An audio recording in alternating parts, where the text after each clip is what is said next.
Okay, be honest with me for a second. How many times have you tried to learn English and felt like nothing was actually working? You watched movies, you watched YouTube videos, you changed your phone language to English. Maybe you even downloaded Duolingo. The green owl. Yeah, the one that sends you emotional damage notifications at 11 p.m. Your lesson is waiting. Okay, but honestly, he makes people feel guilty. Exactly. And maybe you kept your streak alive for a few weeks, maybe even months. But then one day, someone asked you a simple question in English in real life, and suddenly your brain stopped working. Oh my God, that feeling is painful. Like you know the words, but your mind just goes blank. Exactly. And then you smile awkwardly, nod your head, pretend you understood everything, and hope the conversation ends quickly. That has happened to me so many times. To everyone, seriously. And the crazy part is, most people think the problem is vocabulary, or grammar, or memory. But honestly, the real problem is something much deeper. Your mindset. Soft transition music. Wait, so you're telling me people are not failing because they're bad at English? Exactly. Most people are doing the right actions with the wrong psychology. And today, we're going to explain the science behind that. Not motivation, not fake learn English in 7 days advice. Real psychology, real studies, real methods. And by the end of this episode, you will understand why some people become fluent much faster than others, even when they study less. Okay, now I'm interested. Let's do this. Okay, before we talk about methods, I need you to understand something very important. You are probably not bad at languages. Seriously. That already sounds weird to a lot of people because I think many listeners genuinely believe I'm just not a language person. Exactly. And that belief alone destroys progress before the learning even starts. Let me give you an example. Imagine someone joins a gym. They go every day. They lift weights, they follow the program, but deep inside, they believe their body will never change. What happens? They stop believing in the process. Right. Their body is training, but their mind is fighting them every single day. Language learning works the same way. You can have the best app, the best teacher, the best course, but if your belief system is broken, your brain resists the language. Okay, that makes a lot of sense actually. So, what are the main broken beliefs people have? There are three major ones, and honestly, almost every English learner struggles with at least one of them. Broken belief number one. I'm not a language person. Yeah, people say that all the time. My brain doesn't work for languages. And scientifically, that idea is false. There is no special language brain that only some people are born with. No magic gene, no hidden talent. What actually changes everything is the environment around you, the input, the emotions, the daily exposure. Wait, so fluency is more about environment than talent? Much more. Think about it. A child hears language every single day. No pressure, no exams, no fear, just constant exposure. And eventually, the brain adapts naturally. That's actually true. Children don't sit down studying grammar books. Exactly. And that brings us to broken belief number two. I'm too old to become fluent. Honestly, I used to believe this one, especially when people say children learn languages faster. Yeah, people repeat that idea constantly. But here's the interesting part. A study published in Psychological Science found that adults can actually learn grammar patterns faster than children when the learning environment is correct. Wait, faster? Faster. Because adults already have life experience, pattern recognition, existing vocabulary systems. The adult brain is powerful. The problem is not age. The problem is fear. Fear of sounding stupid. Exactly. Children make mistakes all day long, and they do not care. Adults make one mistake and think about it for 3 business days. That is painfully accurate. And that fear blocks progress more than grammar ever will. Which leads us to the third belief. And honestly, this one might be the most dangerous. Fluency means speaking perfectly. Oof, yeah, that one hurts. Because so many people stay silent just because they're afraid of mistakes. Exactly. They wait to become perfect before speaking, but perfection never arrives. So they keep waiting and waiting and waiting while the language stays trapped inside their head. So basically, mistakes are not proof that you're failing. No, mistakes are proof that your brain is learning. And later in this episode, we're going to explain the actual science behind why mistakes are necessary for fluency. Okay, so now we understand something important. The problem is not intelligence. The problem is not age. And usually, the problem is not even grammar. So the real question becomes, how does the brain actually build fluency? Because clearly, memorizing rules alone is not enough. And to answer that question, we need to talk about someone very important in language learning psychology, Stephen Krashen. Yeah, I've heard that name before. He's the guy connected to comprehensible input, right? Exactly. Krashen spent years researching one question. How do humans truly acquire language? And what he discovered completely changed the conversation around fluency. He said the brain uses two separate systems for language. The first system is learning. The second system is acquisition. Okay, what's the difference between them? Learning is conscious. Grammar rules, vocabulary lists, exercises, tests. Basically, the traditional classroom system, the system most people are familiar with. But acquisition is different. Acquisition is subconscious, automatic, natural. It's the same process you use as a child learning your first language. No translating, no memorizing grammar charts. You simply heard the language constantly, and your brain slowly absorbed it. So which system creates real fluency? Acquisition. Always acquisition. Because real conversations happen too fast for conscious grammar thinking. When someone suddenly asks you a question in English, your brain cannot stop and analyze grammar for 15 seconds. That honestly explains why people freeze. Sometimes I know the grammar rule, but speaking still feels difficult. Exactly. Because the knowledge exists, but it exists in the slow brain, not the automatic brain. And fluency lives in the automatic brain. That's why some learners can solve grammar exercises perfectly, but struggle in a normal conversation. Okay, that makes so much sense, actually. So how do we move English into the automatic system? Through something called comprehensible input. Input means listening or reading. Comprehensible means you understand most of it. Not everything, usually around 80 to 90%. So the content should feel understandable, but still slightly challenging. Exactly. That is the ideal zone for language acquisition. Your brain starts recognizing patterns naturally, without force, without memorization, without translating every sentence.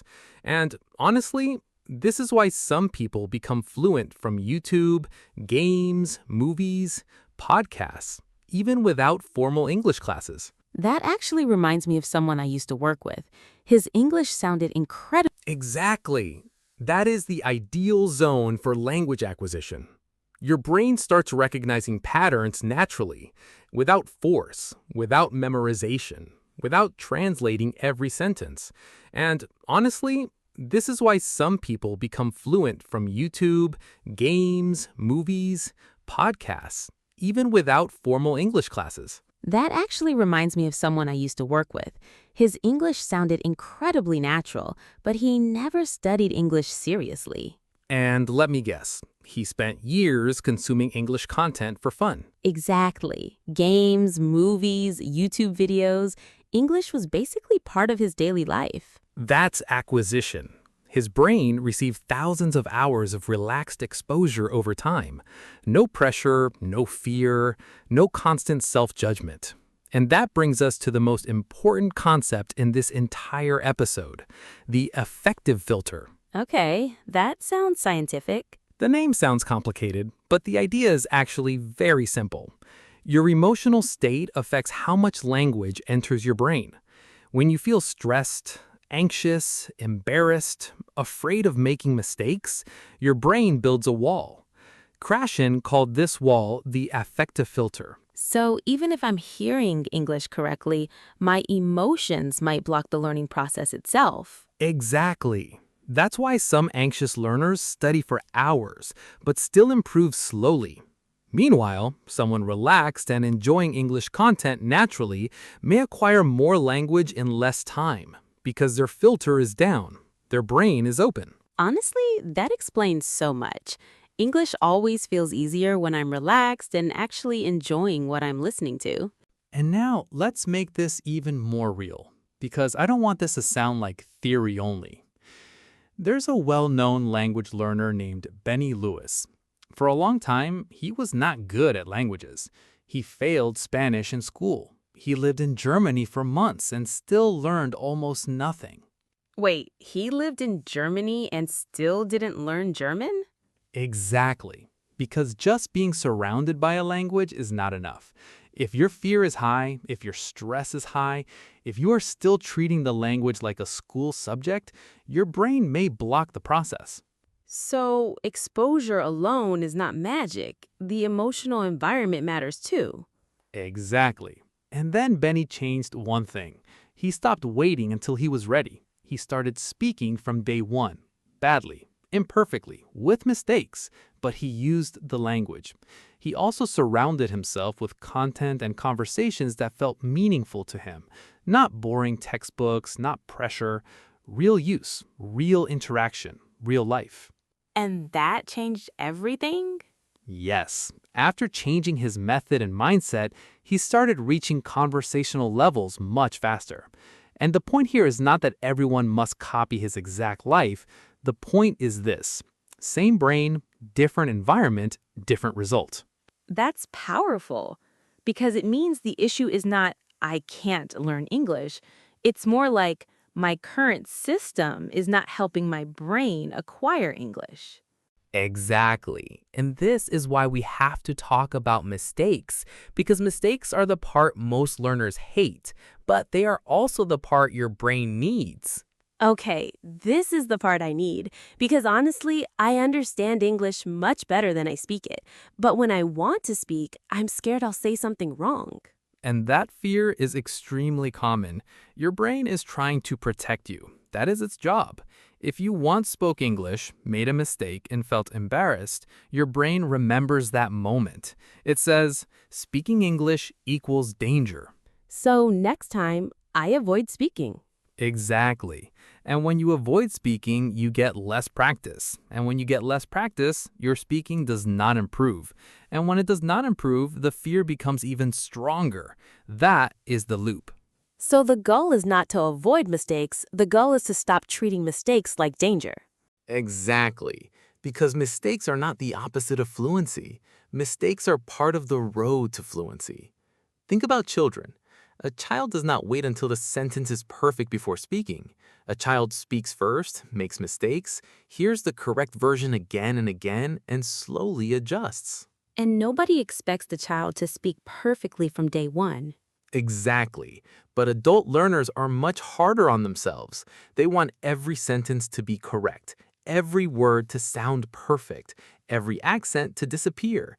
And because of that pressure, they speak less. Which means they improve less. Right. So instead of thinking, I must speak perfectly, think, I must speak enough for my brain to learn. Because your brain needs repetition. It needs real use. It needs low-pressure practice. Low pressure practice. I like that because not every speaking practice has to be a serious conversation. Exactly. You can practice alone, you can describe your room, you can talk about your day, you can repeat short sentences from a podcast, you can answer simple questions out loud. The important thing is your mouth must get used to English, not just your eyes, not just your ears, your mouth. So fluency is not only information in the brain, it is also movement. The mouth, the tongue, the rhythm, the breathing. Exactly. Speaking is a physical skill, just like playing an instrument. You cannot become good at piano by only reading about piano. You have to touch the keys. And you cannot become fluent in English by only reading grammar. You have to use your voice. even if it sounds imperfect at first. That actually makes speaking feel less scary because now mistakes are not failure, they are practice signals. Now, before we move to the actual plan, let's slow down for a second, because we covered a lot, and I want everything to feel clear.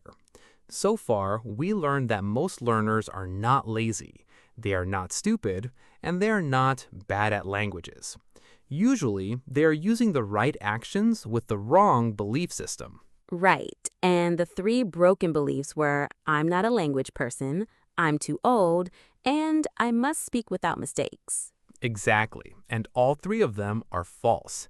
You do not need a special talent. You are not too old, and mistakes are not the enemy. Mistakes are part of the process. Then we talked about crashing, learning versus acquisition. Learning is conscious, acquisition is automatic. Yes, and real fluency comes from acquisition, not only from studying grammar rules.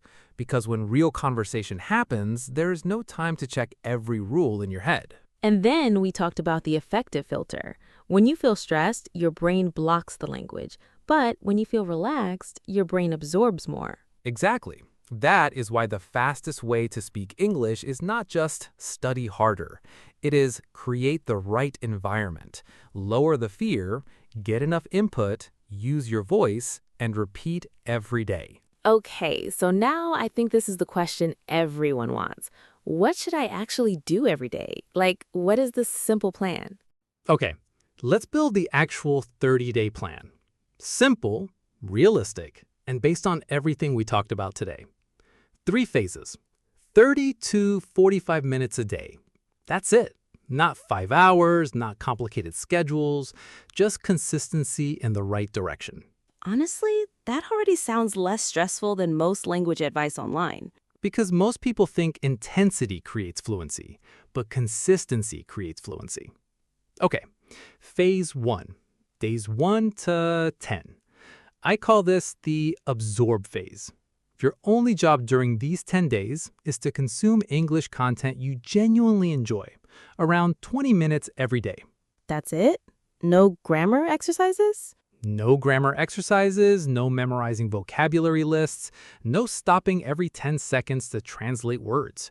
Just listen. Watch content at your level. Not too easy, not too difficult. Ideally, something where you understand around 80 to 90%. So the brain still feels challenged but not overwhelmed. Exactly. That zone is where acquisition works best. And one more important thing, the content must be enjoyable. If you are bored, your filter goes up, your brain closes. So if someone loves cooking videos, watch cooking videos. If they love gaming, watch gaming content. Exactly. The goal is not study English. The goal is enjoy English long enough for your brain to absorb it naturally. And here's another important rule. No subtitles in your native language. Because your brain will focus on reading the translation instead of listening. Exactly. Watch with English subtitles or no subtitles, but avoid translating everything. And honestly, rewatching content is powerful too. When your brain hears the same phrases multiple times, they become familiar automatically. So repetition is not boring. It's training. Exactly. Now, phase 2, days 11 to 20. This is the notice phase.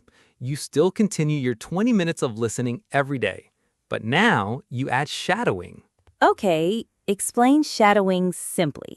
You listen to one short sentence, then repeat it exactly the way you heard it. Same rhythm, same speed, same emotion. You're not only copying words, you're copying the music of English. I like that description, the music of English. Because native speech has rhythm, certain words connect together, certain sounds become softer, and your brain learns that naturally through repetition, just like music. Around 5 minutes of shadowing daily is enough. So now the routine becomes 20 minutes listening plus 5 minutes shadowing. Exactly. Simple, but extremely effective. Okay, so by phase 2, the brain is already hearing English daily, and the mouth is slowly getting used to producing it too. Exactly. You're building familiarity first, not pressure. And now we move to phase 3, Honestly, this is where many learners finally start feeling real progress. Phase 3, days 21 to 30, the produce phase. Okay, this sounds scary already because now we actually have to speak. Yes, but not in the way most people imagine. You do not need native speaker friends. You do not need expensive tutors. You do not need perfect grammar. You just need to start using your voice consistently, even alone. Wait, alone? Yes, speak to yourself in English, out loud, every day, about anything. Describe your room, talk about your day, explain what you are doing, describe what you see outside the window.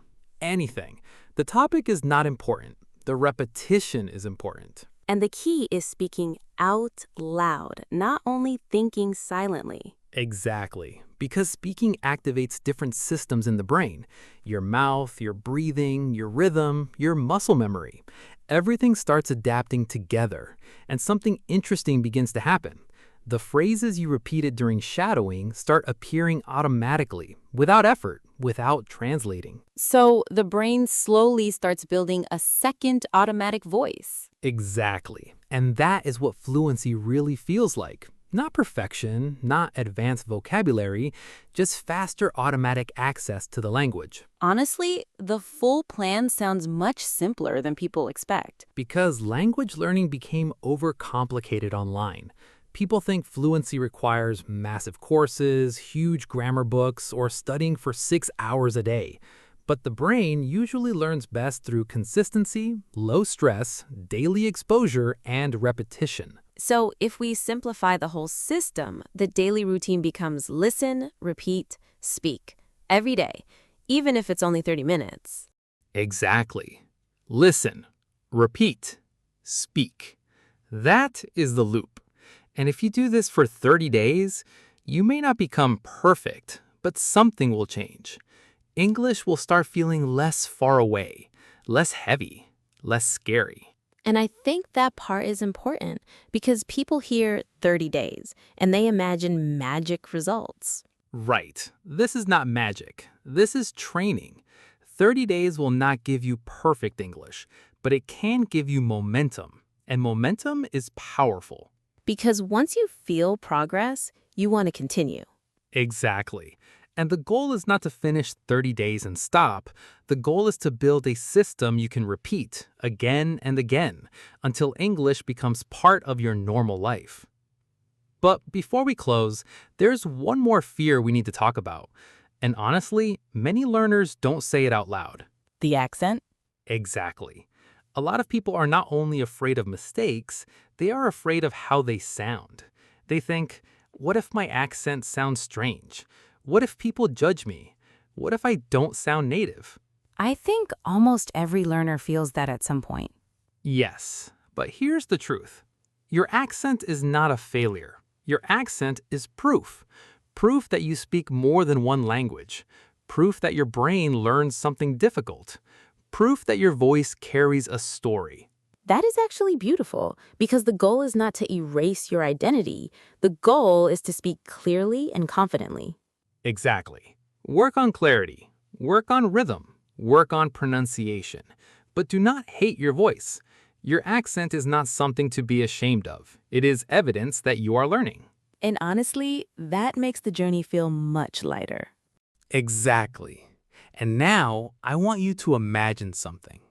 6 months from today, you are having a conversation in English, maybe with a colleague, maybe with a teacher, maybe with someone you just met. And suddenly, they say something funny. You laugh immediately, not after translating, not after thinking for 5 seconds. You just understand, naturally. That moment sounds simple, but for an English learner, it means everything. Exactly. Because that moment means English is no longer only information in your head. It became part of you. And that is what we are working toward.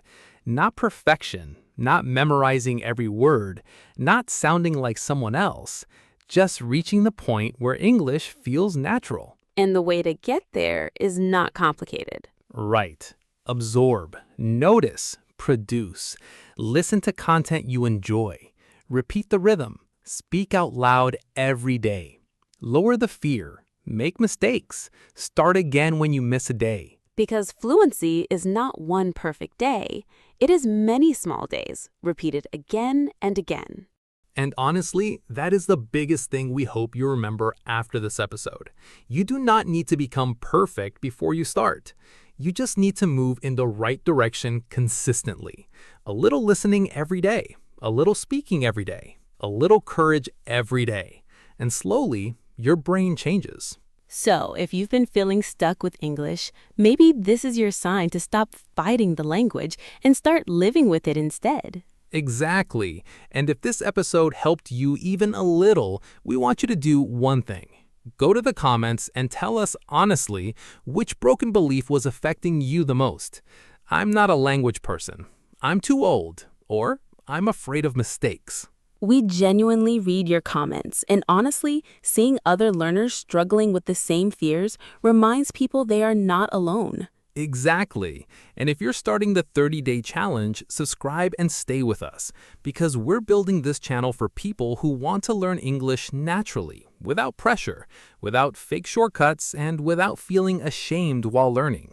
And don't forget to follow English Blueprint on all platforms. We post podcasts, shadowing practice, daily listening content, and simple English training every single week. All the links are in the description below. And remember, fluency is not a talent. It is a direction. And every day you continue, you get closer.